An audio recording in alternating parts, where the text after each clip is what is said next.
Hi, this is a hint for the second to last question in the procedure. The question is, how will you use your data to determine the time and the position of the collision? Before I give the hint here, I'm just going to have you remember one of the things that we did in a couple of lessons ago was I showed you how to make position time graphs for different objects and to show both position time graphs together, and then how to use those graphs and to figure out where the objects collide. So for example, this is an example of a catch-up collision. You've got a red object, which is starting at the origin. It's moving pretty fast, okay? And then you've got like a greenish yellow object, which is starting at plus 20 on the position, right? And it's not moving so fast. So the red catches up to the green, and they end up colliding right about there. And so remember, we would take this interpolate tool, and you can put it right on top of the collision, right? And now I know that they collide at 33 meters at about 6.7 seconds. So the thing is you're going to want to do this for your own analysis in this lab. And you will have to come up with data to put into the position column for each car, right? So what I highlighted here, this could be the red data. And then you have to add another car. This would be the blue data. You have to come up with those positions, right? You have to come up with those. And you can make up whatever times you want, but you have to come up with the positions. So how do you do that, right?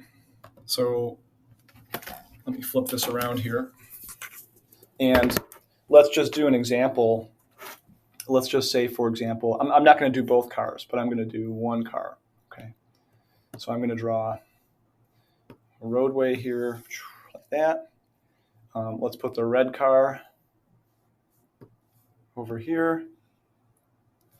And we're going to say that the red car is moving this way, okay?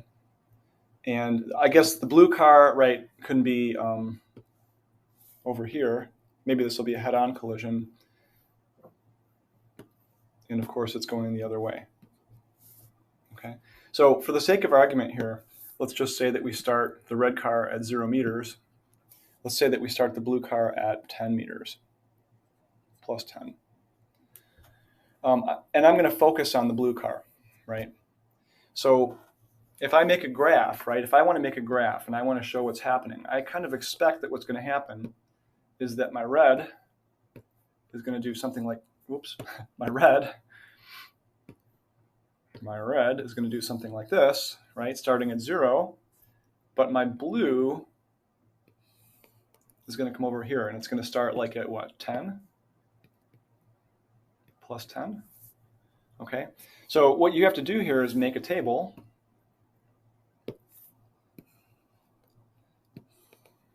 of time for blue versus position. This is for blue.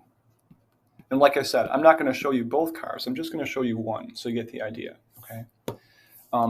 Times, you can just, 0, 1, 2, 3, 4, whatever. You can go further if you want. But how do you get these positions, right? How do you get that? That's because that's what you need to put in. So if you look at this, right, you have to know the velocity of the blue car, and you have to know the starting position.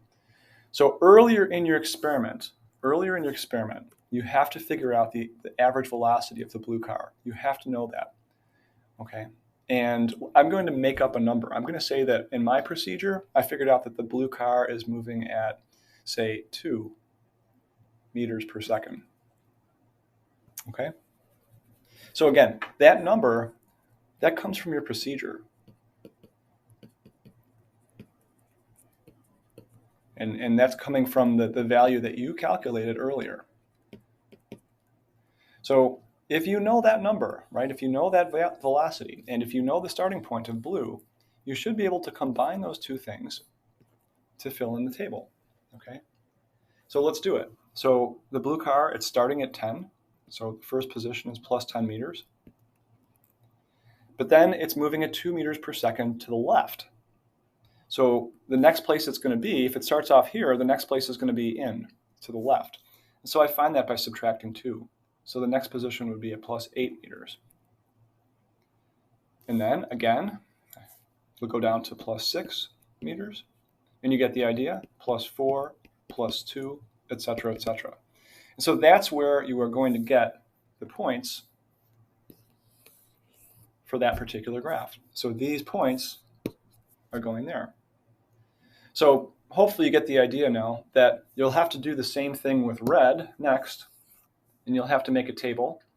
And from the table, you're going to make a graph, and from the graph, you're going to get this one. And then the whole goal would be then to figure out, okay, where do they cross?